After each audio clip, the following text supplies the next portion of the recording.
నమస్కారం అండి. జన్మభూమి కమిటీ వాళ్ళు మా నాన్నగారిని చంపేశారు. అదేంటి? 4 సంవత్సరాలు హింసించి చంపేశారు. ఆ? 4 సంవత్సరాలు హింసించి చంపేశారు. ఎట్లా? ఎందుకు?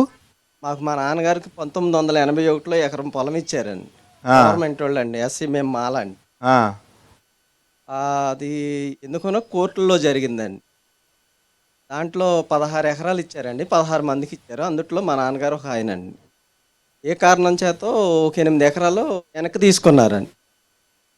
తీసుకున్న తర్వాత కోర్టు అంట హ్మ్. ఆ తీసుకున్న భూమి ఏదైతే ఉందో అది ప్రత్యామ్నాయ భూమి ఇమ్మని చెప్పిందండి.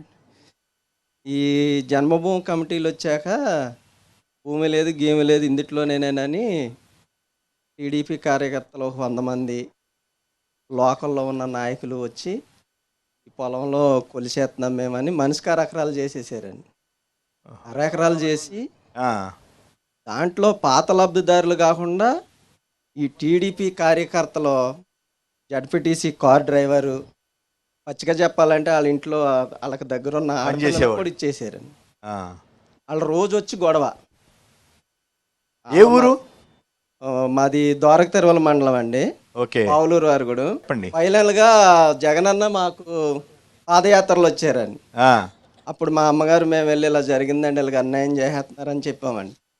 ఇప్పుడు మాకు ఎకరం పొలం ఇచ్చారండి 16 మందికి. ఓ, బాగా పెద్దదండి. మా నాన్నగారిని అయితే చనిపోయారండి. దాని మీద సిబిసిఐడి కేసుని ఇచ్చారండి.